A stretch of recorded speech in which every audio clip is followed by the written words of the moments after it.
Un saludo muy especial antes de comenzar este nuevo video para todos ustedes, para todas aquellas personas que ven mis videos. Dios Todopoderoso los bendiga, Dios Todopoderoso los llene de salud y vida. El tema hoy, recuerda que estamos todavía en Primera de Corintios. Son 16 capítulos que tiene esta primera carta de Corintios. Y aquí les voy a leer el título de hoy, de lo que les voy a tratar hoy, es el trabajo apostólico. Se encuentra en el capítulo 4, versículos 1 al 21. Vosotros debéis considerarnos simplemente como ayudantes de Cristo. Vosotros debéis considerarnos simplemente como ayudantes de Cristo. Eso es lo que realmente somos. Nuestro Papa, nuestros obispos, nuestros sacerdotes, nuestros laicos son simplemente ayudantes de Cristo.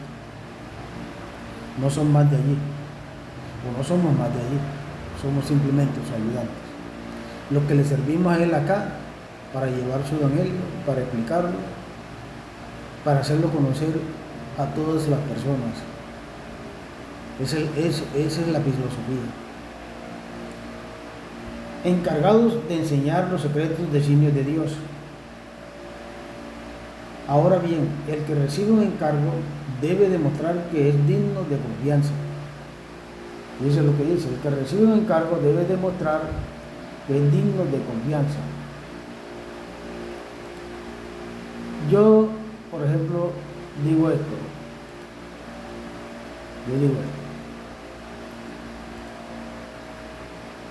Lo marco aquí para que no se me pierda el hilo de donde voy llevando. Encargado de enseñar los secretos designios de Dios.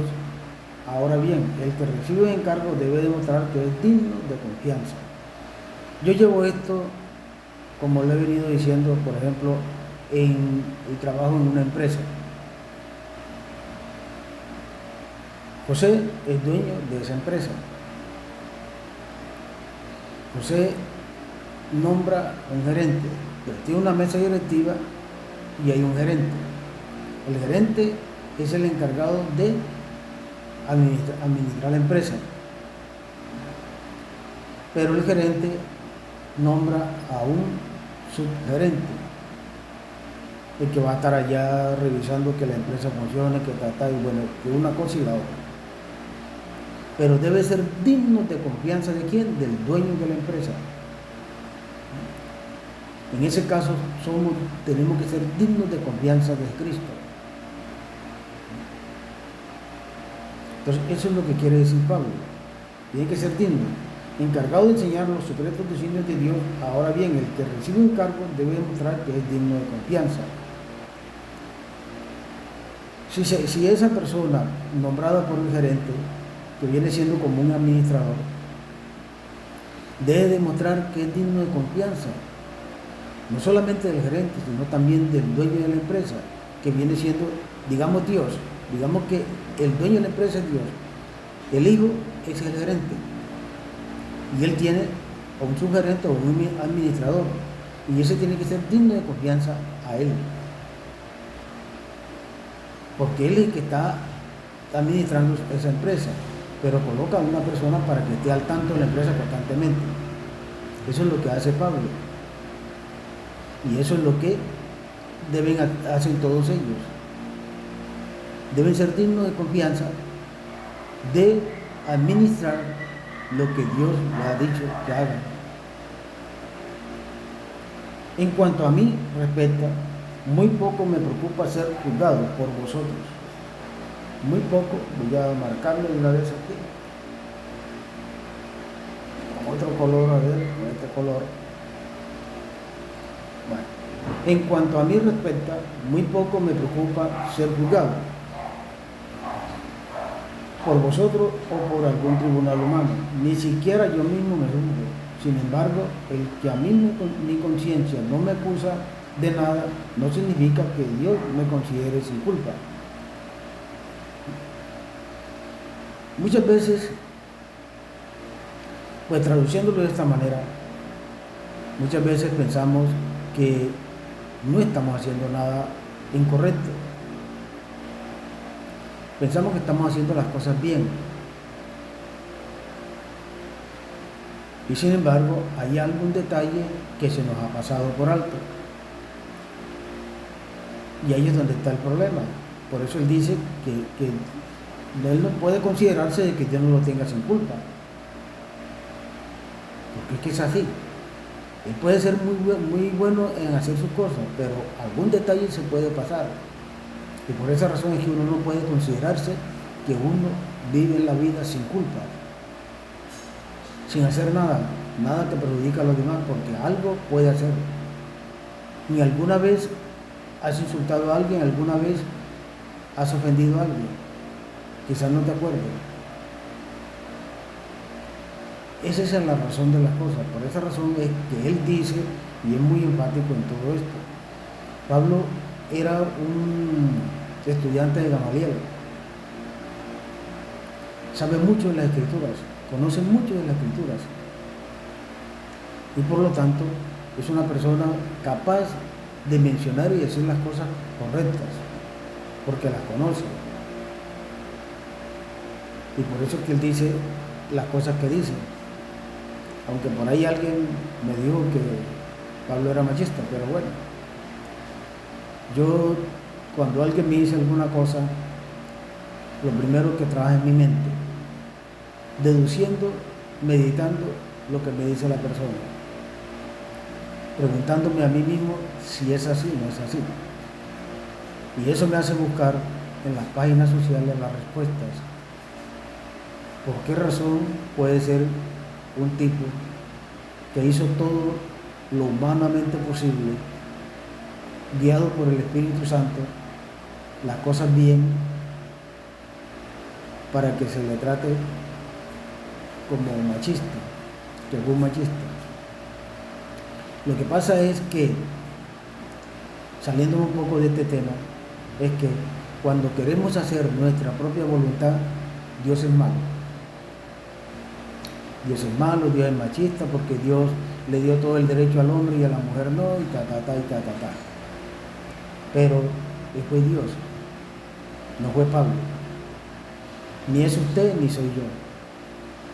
De manera que, si tú quieres cambiar las normas de Dios, ve allá y regáñalo y dile que las cambie, a ver qué te va a decir.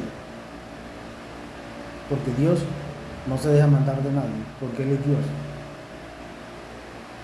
Más bien, déjate tú mandar de Dios. Eso es lo que tienes que hacer. Pero Dios no va a hacer tu voluntad. Él va a hacer la voluntad de Él. Y si Él escribió, y si Él mandó a hacer esas normas, y que se las entregó a Moisés, no las iba a cambiar. Y no las cambiaría, y no las cambió. Quedaron así, desde el Antiguo Testamento al Nuevo Testamento. Y como muchos dicen por allí que el Antiguo Testamento ya pasó de moda, si el Antiguo Testamento pasa de moda, el Nuevo Testamento también, porque es que en los primeros libros del Antiguo Testamento está el Nuevo Testamento. Así, es así de sencillo. Entonces, siguiendo aquí, y el que me juzga es el Señor. Por lo tanto, no juzguéis nada antes de tiempo. Esperad a que el Señor venga y saque a la luz lo que ahora está en la oscuridad, y dé a conocer las intenciones del corazón. Entonces Dios dará a cada uno la alabanza que haya merecido.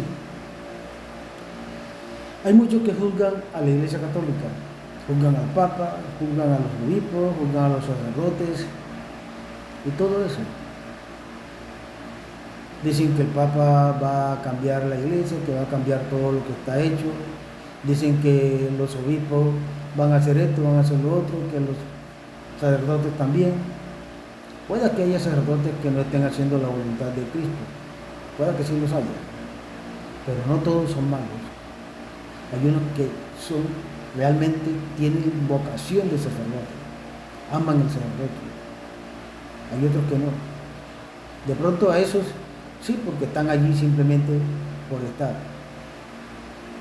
Pero muchos sacerdotes aman el sacerdocio, aman a Cristo de verdad. Y lo hacen por vocación al amor por vocación a ellos, a ese sacerdocio y por amor a Dios. Así que no podemos juzgarlos a todos. Y más, como dice Pablo, quien puede juzgar es Cristo. Entonces, cuando Cristo venga, cuando Cristo venga, Él es el que va a juzgar a todo eso. Si el Papa se equivocó, lo juzga Cristo. Si los obispos se equivocaron, lo juzga Cristo. Si los sacerdotes se equivocaron, lo juzga Cristo. Nosotros no tenemos por qué juzgarlo. No tenemos por qué hacerlo. Entonces,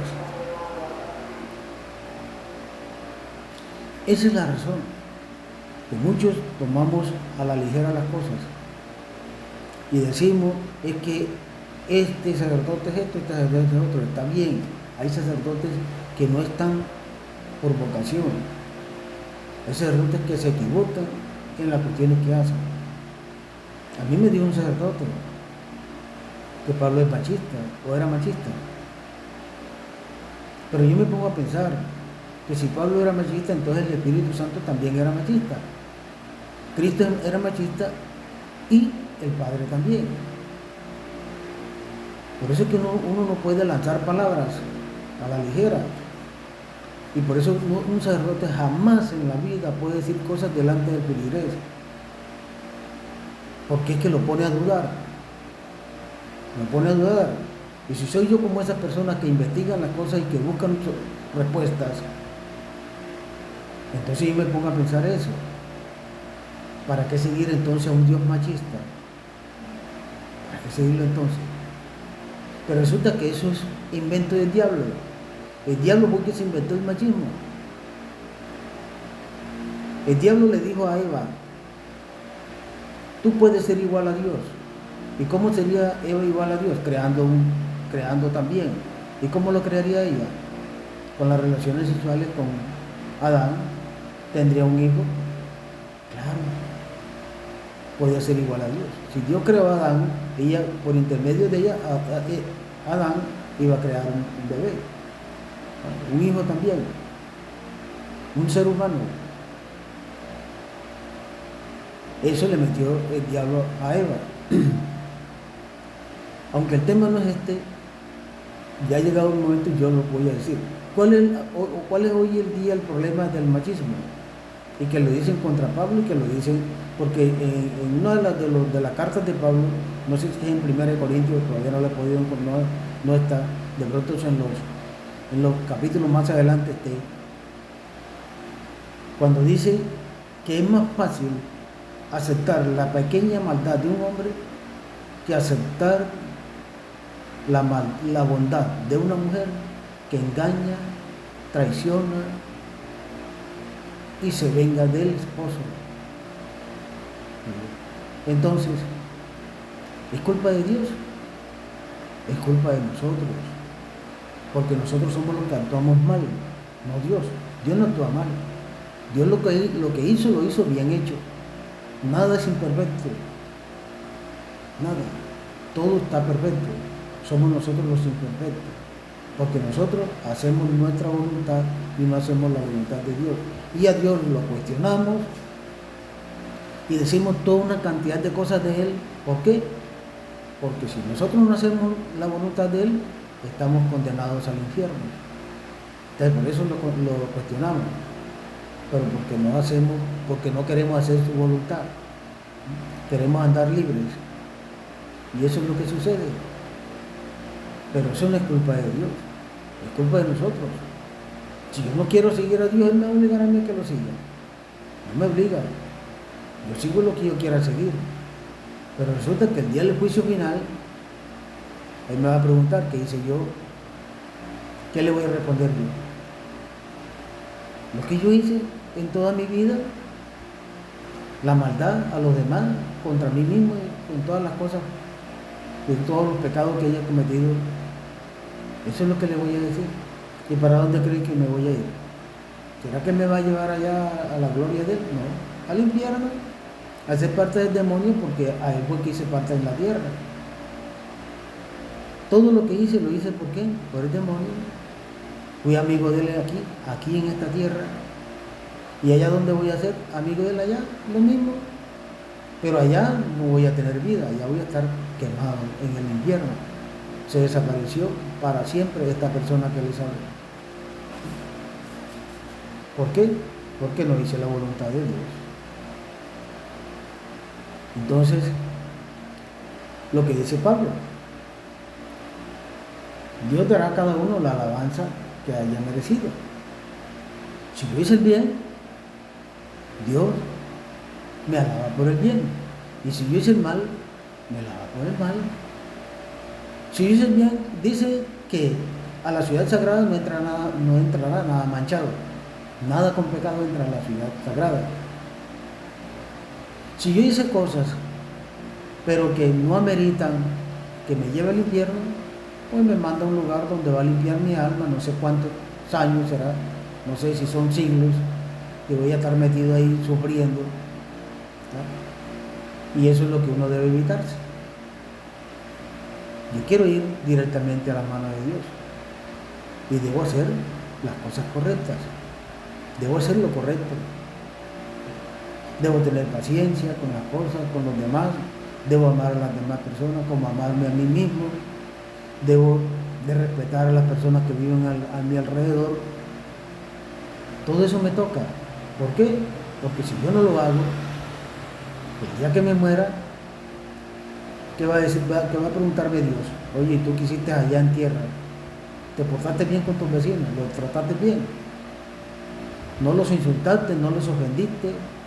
¿No les levantaste falsos testimonios? El día que te necesitaron a ti, ¿tú les serviste? Yo le dije, no, ninguna de las cosas hice. Ni les falté, ni hice nada, ni tampoco les serví. Pero si yo les serví a ellos, eso está escrito allá. Cada cosa que tú haces acá en la tierra, allá está escrito. A Dios no se le pasa nada. Si tú le ayudaste a una persona, allá está escrito. Así sea 5 centavos que tú le hayas dado a esa persona, allá aparece escrito, allá. Así sean 10 pesos que tú le hayas dado a esa persona, allá aparece escrito. Si tú cogiste y llevaste a esa persona al médico, allá aparece escrito. El día que te mueras, allá te muestra. Todo, cuando estés al frente de Dios, dándole cuenta de todo lo que tú hiciste, entonces ahí aparece todo eso. Como el juez. Si tú eres un criminal, a ti te hace un seguimiento, la justicia. Mataste aquí, de una vez te hace el seguimiento, mató en un apartador. Si mataste, por ejemplo, en Bogotá, lo mismo. Allí el sumario, iba al sumario, te van sumando todo eso. El día que te atrapen, te leen el sumario. Te dicen, bueno, usted aquí tiene un asesinato en la calle tal, de la ciudad de apartador, así y así. Y en Bogotá tiene otro, y así sucesivamente. Eso pasa con Dios también. Dios te anota todo, es una lista. Todo lo que tú estás haciendo. Por eso es que dice Pablo, que Dios es que lo va a juzgar. Es Cristo, no nadie más. Entonces, si es Cristo quien me juzga a mí ¿quién tiene que juzgarme?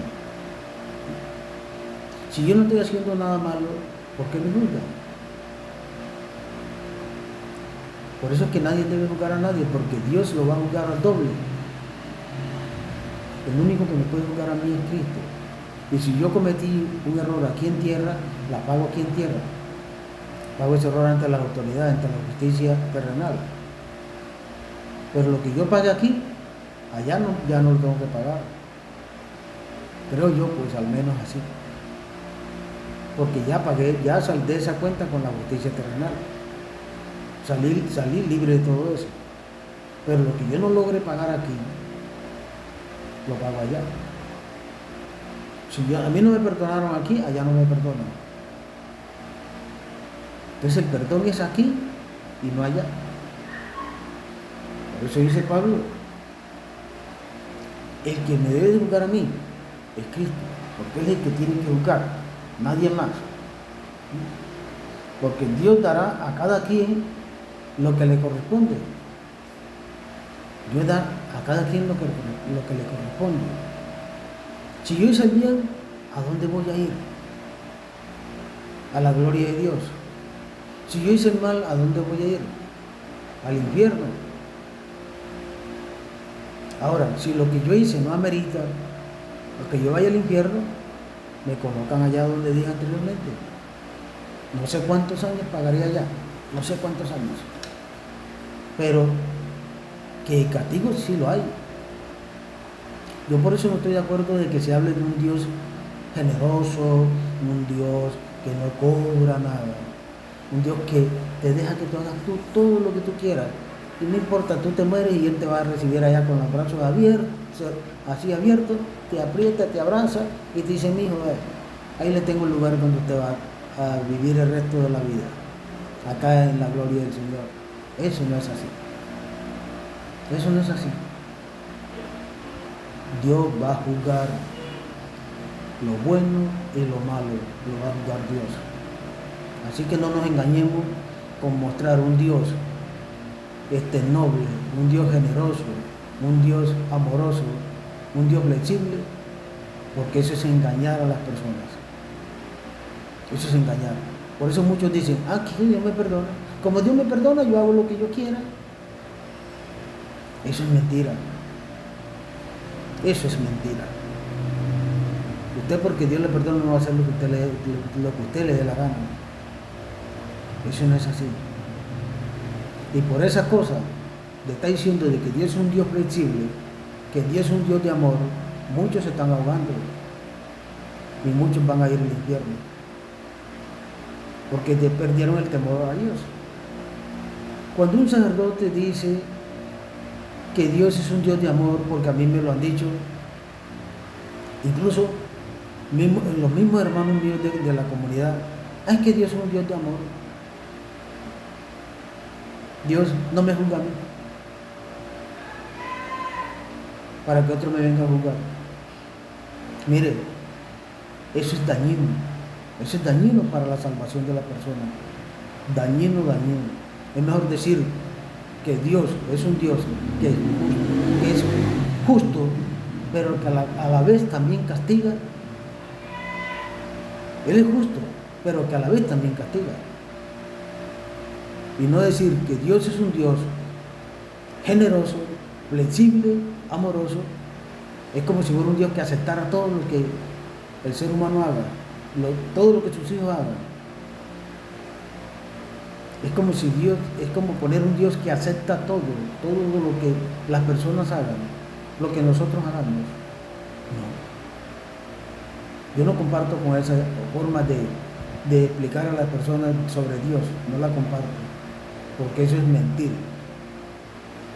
Hagan como hizo Jesús. Yo creo que algunos errores para que la gente no se les vaya y la iglesia se llene, pero se llene con personas que no van a la iglesia por amor, sino simplemente por llenar un espacio. Cuando Jesucristo dijo, a mí tenéis que comerme, tienen que comer mi carne y beber mi sangre para que tengan vida eterna. Y muchos se fueron. Y Jesucristo dijo, no, eso es mentira, yo estoy jugándome con ustedes. No, los dejó que se fueran y se fueron. Y le pregunta a los apóstoles, ¿ustedes también se quieren ir?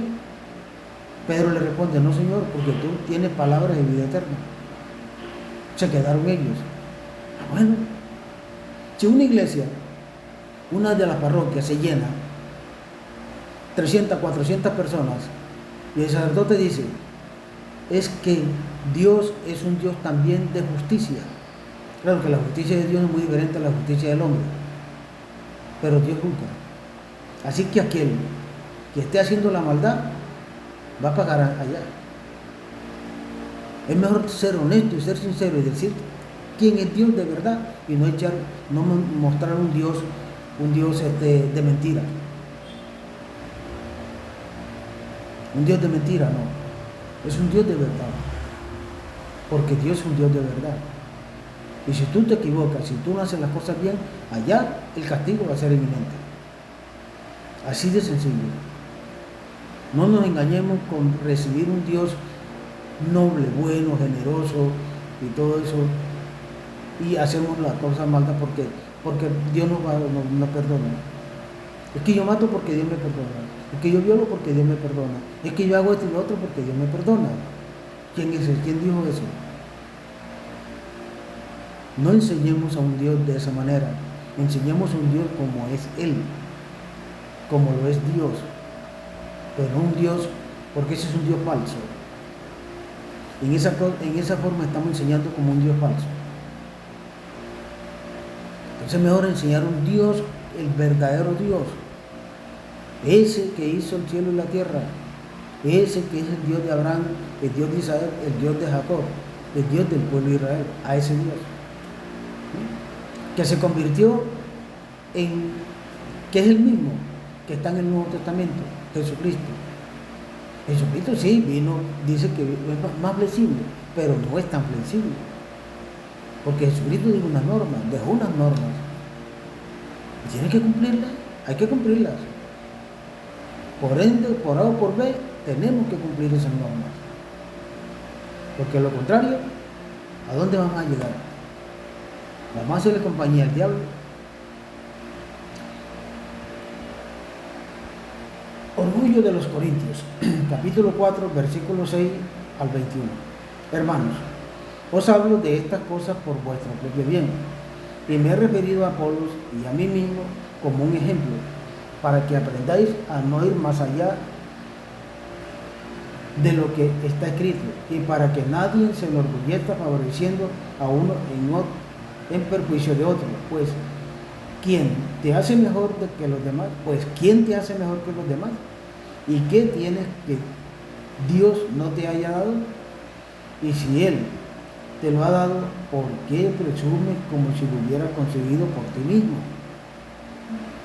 Habemos personas que cuando recibimos una ayuda de alguien, no le damos gracias a esa persona. Y es más, cuando nos preguntan, yo lo conseguí por mis méritos. Yo lo conseguí por mis méritos y por eso es que estoy en el lugar que estoy. Porque yo me lo conseguí, yo. Y se olvidó que aquella persona, pasando pena, le consiguió el lugar donde trabajar. Se olvidó de eso. Hay personas así. Hay personas que tú le ayudas para que consigan el trabajo porque están apurados, porque no tienen que comer. Y cuando ya lo consiguen, se olvidan que tú les ayudaste. ¿Y sabes qué dicen? Eso. Es que yo por mis méritos lo conseguí. No agradecen. Entonces, por eso es lo que quiere decir Pablo allí. Se lo voy a volver a leer. Hermanos, os hablo de estas cosas por vuestro propio bien. Y me he referido a Apolos y a mí mismo como un ejemplo para que aprendáis a no ir más allá de lo que está escrito. Y para que nadie se enorgullezca favoreciendo uno en perjuicio de otro. Sí. Miren, hay ocasiones. Yo trabajé en una empresa y hay personas que consiguen las cosas hablando mal de la otra persona. Que consiguen las cosas hablando mal de la otra persona. Y eso no es bueno. Eso no es bueno. Pisotear la dignidad ajena para conseguir lo que quieren. Eso no es bueno. Y hay muchas personas así, que van hablando mal del amigo allá, del compañero de trabajo, para conseguir lo que quieren. Y eso realmente no es bueno, y eso no favorece a nadie. Porque esa persona, cuando se den cuenta lo que hizo, lo echan del trabajo. Sin derecho a nada. ¿Por qué? Porque pisoteó la dignidad ajena y levantó falsos testimonios contra esa persona. Eso no es bueno, las cosas así no se hacen. Usted si quiere conseguir un trabajo, hágalo con sus méritos. Hablando de usted, pero no de la otra persona. Y si alguien le ayuda, diga, me ayudó fulano. Y le doy gracias a él, porque por él tengo hoy en día lo que tengo. Eso lo hace una persona cuando es generosa. Pues, ¿quién te hace mejor que los demás? Y eso es así. ¿Y qué tiene que Dios no te haya dado? Y es una realidad. Todo lo que tenemos nosotros en nuestra vida nos lo ha dado Dios. Nadie más. Tú tienes tu casita, dale gracias a Dios que la tienes. Tú tienes tu empleo, dale gracias a Dios que lo tienes. Tú tienes tu carro, dale gracias a Dios que lo tienes. Tú tienes una cuenta en el banco, dale gracias a Dios que la tienes. Pero con eso no humilles a los demás, porque tú no sabes si mañana te vas a quedar sin nada. Y la persona que tú humillaste, mañana pasa por encima de ti, con un carro bien lujoso, un apartamento bien lujoso y con todo mejor que lo que tú tenías. Entonces, por eso es que no se puede humillar a nadie, y por eso no se puede pisotear la dignidad de nadie, porque todo se devuelve. Y si Él te ha dado, te lo ha dado, ¿por qué presumes como si lo hubiera conseguido por ti mismo? Sí, hay personas, como les digo, hay personas que tú les haces el favor. Tú, como conoces, eres una de esas personas que tiene ese carisma de que las personas lleguen a ti y se convierten en tus amigos en un segundo. Y llegas donde esa persona le dice: hombre, mira, yo quiero que me hagas un favor. En tu empresa, ¿tiene alguna vacante? Ah, sí, tengo una vacante. Para que tú me hagas favor y me coloques a una persona, a un amigo. Llevas al amigo tuyo allá, lo coloca el tipo, lo recibe y se pone a trabajar. Por ahí a los 7 o 8 meses, alguien le pregunta: ay, ¿cómo llegaste tú aquí a esta empresa? No, por mi mérito, por lo que yo sé. O sea, se olvidó de ti. No. Por eso es que dice: ¿por qué presumes como si lo hubiera conseguido por ti mismo? ¿Quién da las cosas? Las da Dios. Dios es el que da las cosas. Uno no se las da, Dios es el que las da. Lo que yo tengo me lo ha dado Dios. ¿Que he tenido que luchar para conseguirlo? Sí. Pero gracias a Él yo tengo las cosas. Gracias a Él yo hoy en día soy lo que soy. Gracias a Dios. Y eso es lo que uno debe agradecer. Agradecerle a Dios todo lo que Él ha hecho por uno. Pero no lo hacemos.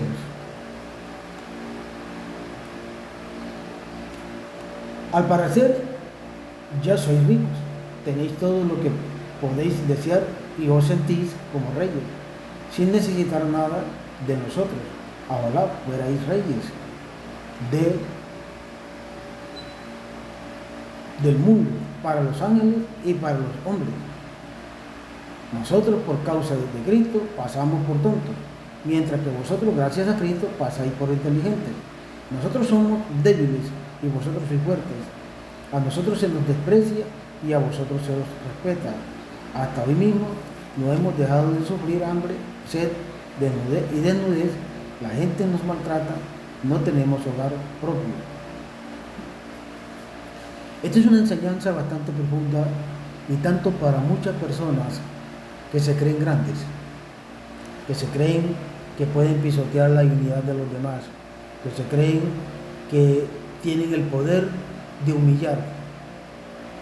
Pero no, nadie tiene el poder de humillar. Esa persona que humilla, mañana será humillada. Así de sencillo. Por eso dice Dios: el que se baja, mañana será ensalzado, pero el que se sube, mañana bajará del sitio donde estaba. ¿Por qué? Porque no se humilló. No hay otra cosa más bonita que usted llegue a un lugar humildemente. Yo recuerdo que cuando yo estaba comenzando a estudiar electrónica, yo estudié electrónica por correspondencia con la Hempel School. Resulta que yo necesitaba que alguien me explicara ciertas cosas que yo necesitaba saber de un televisor de 12 pulgadas, de esos blanco y negro que ya pues pasaron de moda hace muchos años. Era un global, marca global del televisor. Y yo llegué de la manera más humilde a ese señor que yo no conocía. Entré allá, me quedé parado en la puerta. Y él me dijo, no, pase, pase. Y yo entré, lo saludé y le pregunté. Le dije, él se llamaba Guillermo González. Don Guillermo, mire, tengo un televisor así, así, así. Tiene este problema. Un cuadrito en la pantalla. No abre para nada. Y le he buscado, pero no sé dónde está el problema. Me dice, no. Hay una parte metálica y en esa parte metálica hay un transistor, que es el regulador. Cámbieselo. Como yo sabía ya cuál era el regulador, era un transistor positivo, A positivo, entonces compré el regulador. Y cuando llegué a la casa, en ese tiempo no había energía, en ese tiempo me iba donde un muchacho que tenía un motor Lister y allá hacía el trabajo. Cogí, bajé el transistor, el que estaba malo, y le puse el otro y el aparato abrió. Pero como uno cuando está comenzando, uno no busca un solo lugar, sino que uno busca en todos los lugares, yo convertí ese aparato en un problema pero bastante grave. Cuando ya abrió la pantalla que estaba dando la imagen se cruzaba de un lado a otro, tanto así horizontalmente como verticalmente. Eso parecía un baile de perros, no sé qué sería. Oigan, volvió otra vez donde el señor. Don Guillermo, vea, me pasa esto y esto y esto, así, así, así. No es un transistor que es positivo, un transistor pequeñito. Es un GAN 642, algo así. Fui y compré como 5 transistores de esos. Y busqué la parte de sincronismo. Ahí bajé el transistor, le había puesto un C. Fíjense, ¿cuándo iba a sincronizar ese aparato allí? Eso se movía la imagen de derecha a izquierda, de abajo hacia arriba. Y bueno, le cambié el transistor, le puse la 642. Se paró la imagen enseguida. Y una imagen bien bonita, blanco y negro, pero bonita la imagen. Se acabó el problema del televisor. Lo hice ¿con qué? Con humildad. Pero si hubiera llegado donde el señor, como si yo me supiera toda la electrónica, él no me hubiera ayudado. Simplemente me bajé, porque yo quería aprender. Yo quería aprender. Y uno tiene que ser humilde para aprender. Si usted no es humilde, usted no aprende, porque usted no acepta que nadie le diga las cosas, porque usted se cree sabio. Y como usted se cree sabio, entonces, ¿para qué busca quien le diga, quien le explique, si usted sabe? Entonces, como yo no sabía cómo era el asunto, aunque yo hubiera estudiado electrónica, aunque yo hubiera estudiado todos los libros, pero en la práctica no era nada. Usted puede saberse toda la teoría, todas las funciones que hace un transistor, pero en la práctica no sabe nada. En la práctica no sabe nada. Entonces, hay que reunir las dos cosas, tanto la práctica como la teoría, las dos juntas.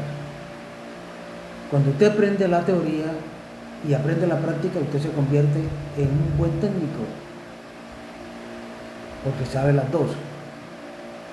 Pero usted puede aprender la teoría. Es que dicen que el ingeniero que sale, por ejemplo, puede ser un ingeniero en electrónica, un ingeniero en otras cosas. Él tiene que practicar. Pero hay algunos que llegan muy orgullosos. Por eso se pongan como el sapo. Se pongan como el sapo. Pensando que no, como yo vengo de la universidad, yo me lo sé todas. Ya se pegan la estrella contra el piso, bien grande. ¿Por qué? Porque no son humildes. Es que yo, porque soy ingeniero, entonces yo no voy a llegar humilde al lugar donde voy a hacer mi práctica para que me enseñen.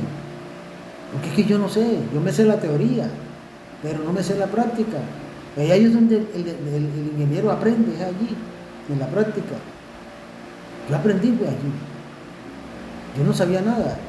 Yo tenía todos los libros de electrónica y me los leía y me decían, ¿no? ¿Qué transistor es esto? Es un dispositivo que recibe señal que por un lado entra el voltaje, por el otro lado sale tal y tal y tal cosa y tales cosas. ¿Ya?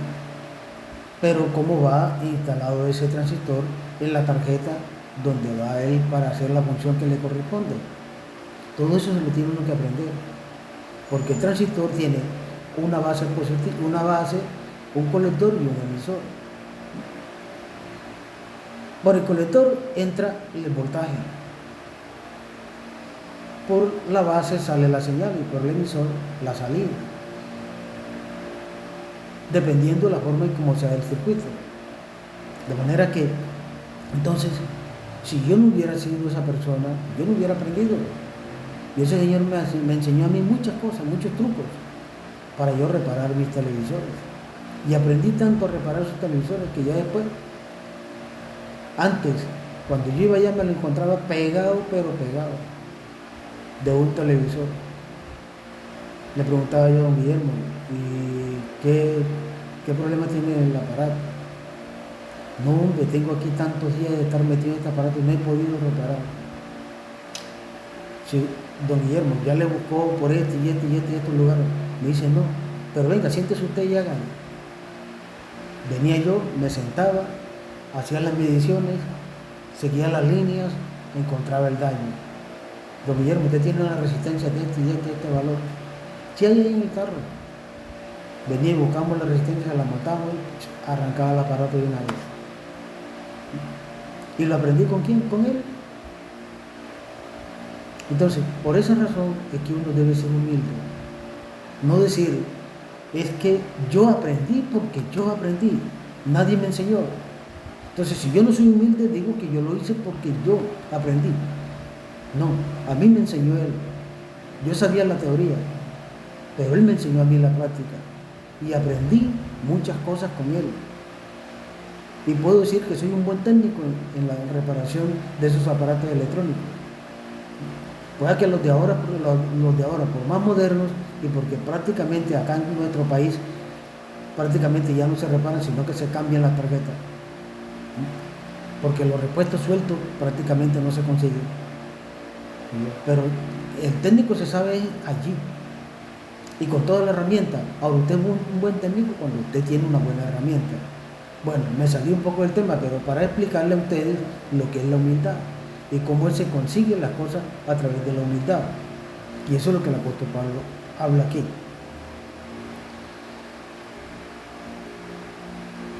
Bueno, sigo. Y si nos cansamos trabajando con nuestras propias manos, a las maldiciones respondemos con bendiciones. Somos perseguidos y lo soportamos. Y se habla mal de nosotros y contestamos con bondad. Nos tratan como basura del mundo, como a desperdicios de la humanidad, y así hasta el día de hoy. No os escribo esto para avergonzaros, sino para daros un consejo, como a mí, como a mis propios hijos, porque os amo. ¿Cuán bueno sería que uno tuviera una persona que lo aconsejara?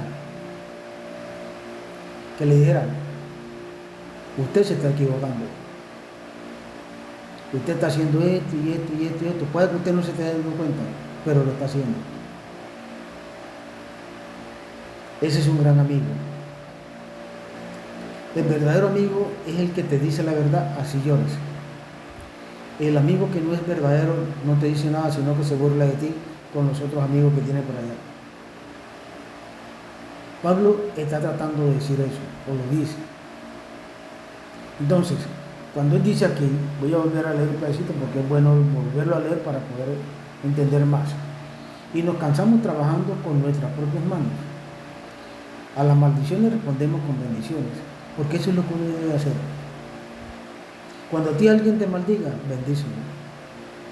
Cuando a ti alguien te maltrata, te humilla, no lo humilles, simplemente contéstale con humildad: gracias. Gracias por lo que has hecho.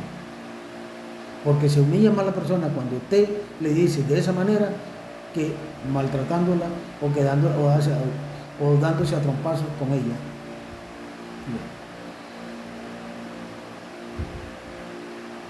Bueno, somos perseguidos y lo soportamos. Sí, hay muchas personas que son perseguidas y soportan ese perseguimiento de la cual están sometidos. Yo no quiero meter política aquí porque no quiero que esto se me convierta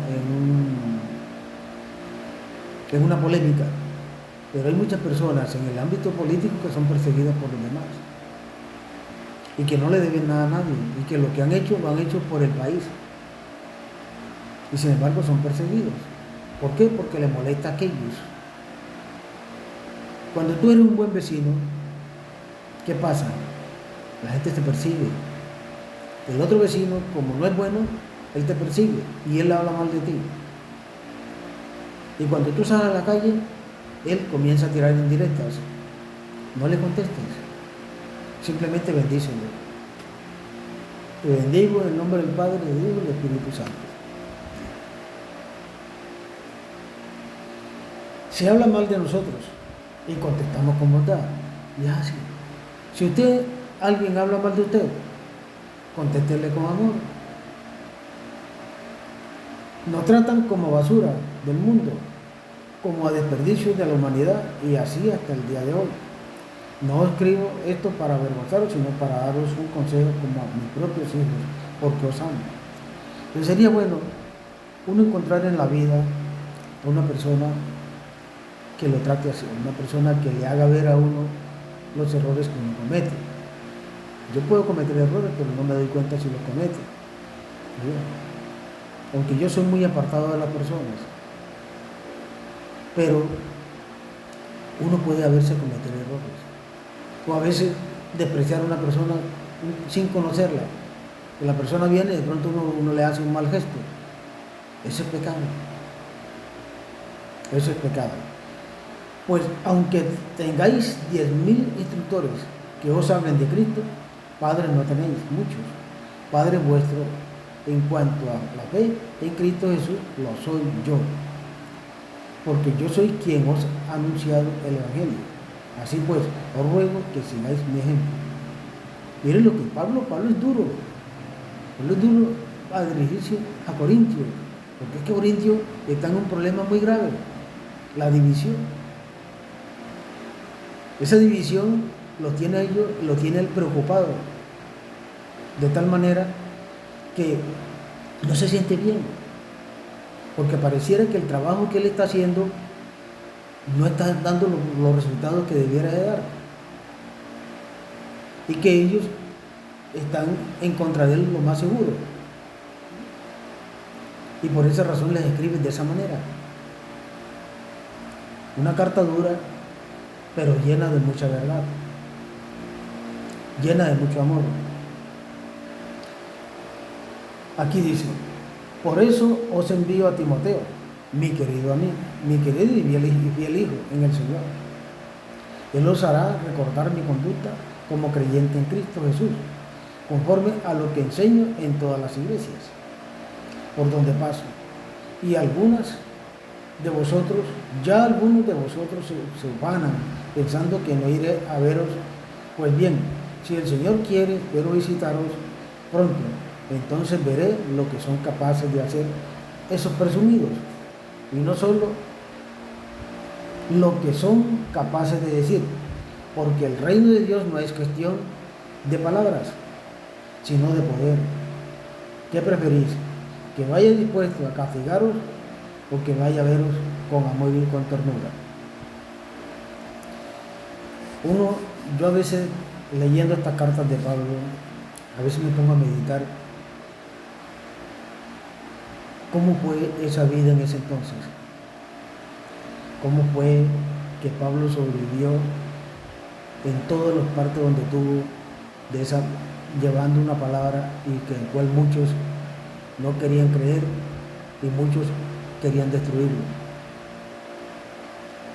Yo me pongo a pensar en el día de hoy, ¿cómo sería eso? En aquel tiempo no habían armas como las que hay hoy en día. ¿Qué tal que hubieran habido armas como las que hay hoy? A los apóstoles hubieran matado a todos con una ráfaga de ametralladora. Así de sencillo, lo hubieran cogido y lo hubieran matado a todos. Pero afortunadamente no había eso. Y sin embargo los mataron. Entonces mire, hoy, colocando esa carta de Pablo en el contexto de hoy, esas personas se hubieran enojado con él. Por hecho, le hubieran dicho hasta de qué se iba a morir. Pero él no tenía miedo de nada de eso, porque él tenía que decirles la verdad. Porque él fue mandado por Dios en el mensaje apostólico de Cristo. Y que Cristo es el dueño de la palabra. Y que él tenía que cumplir a carta cabal todo eso. Y que por eso no tenía por qué tener temor o miedo de hacerlo. Y que aquellos tenían que decirle la verdad, dolieran o no le dolieran. Y por eso dice, que quieren, que dice, el reino de Dios no es cuestión de palabras, sino de poder. El reino de Dios no es cuestión de palabras, es de poder, es de amor, es de justicia. Por eso le pregunta, ¿qué preferís? ¿Que vaya dispuesto a castigaros o vaya a veros con amor y con ternura? Entonces, ¿qué querían ellos? Que viniera con una vara en la mano, un látigo, y los cogiera todos a latigazo limpio, o que viniera y se sentara con ellos a hablar sobre la palabra de Dios, sobre el amor de Dios. Entonces, ¿cuál de las dos cosas preferirías? ¿Que vinieran con un látigo en la mano y te levantaran al latigazo limpio, o que vinieran de una manera humilde y te hablaran y te preguntaran las cosas? Lo cierto de todo esto es que Pablo fue un buen apóstol, un hombre capacitado para enseñar la palabra de Dios en todos los sentidos, un hombre con una visión muy grande, en la cual nos enseña a nosotros en este tiempo lo que debemos realmente hacer para entender a Cristo. Cristo es nuestro camino, queramos o no queramos, ese es nuestro camino. Si queremos salvarnos, si queremos ir a la gloria, a la vida eterna, a recibir esa vida eterna, entonces nos toca seguir a Cristo. Pero si queremos en la muerte eterna, pues entonces sigamos al demonio, al diablo, porque ¿a quién más se va a seguir? Tienes dos caminos: el camino de la salvación y el camino de la destrucción. Esos dos caminos. Este que es de la puerta angosta, este es de la puerta ancha. Miren, les voy a decir esto. ¿Cuál es la puerta angosta? La Iglesia Católica. ¿Cuál es la puerta ancha? Las iglesias protestantes.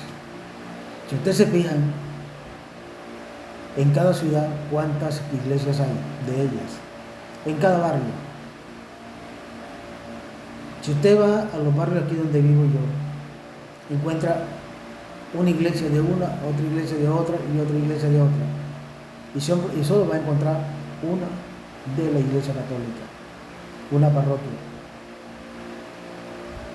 Pero en ese barrio está la parroquia de la Iglesia Católica y está la iglesia de José, la iglesia de Manuel, la iglesia de Alberto, la iglesia de Cristina y Tata. ¿Cuál viene siendo la puerta ancha? Esas. Y la puerta angosta es la única parroquia católica que usted encuentra en el barrio. Ya no hay más. Y usted le pregunta a una persona, ¿cuántas parroquias hay en tu barrio? Una. ¿Cuántas iglesias hay en tu barrio de las protestantes? No. Eso hay como 10. Esa es la puerta ancha. Y la puerta angosta es la sola parroquita que tiene la Iglesia Católica allí. Esa es la puerta angosta. Así se dice. Bueno, esto ha sido por hoy. El tema hoy fue bastante bueno porque hace pensar en que Dios a través de Pablo llevó a las iglesias que había la palabra, el amor y el cariño de Él, a través del Espíritu Santo, teniendo a Pablo como instrumento de esa palabra que es el motivo de salvación y de vida eterna. Gracias por el día de hoy, gracias Padre Celestial por haberme permitido grabar este video. Gracias Señor mío Jesucristo, porque siempre me das esa esperanza y ese amor que viene de ti. Yo los bendigo a todos en el nombre del Padre, del Hijo y del Espíritu Santo. Amén. Un buen día, un buen resto de día y nos vemos mañana si Dios lo permite.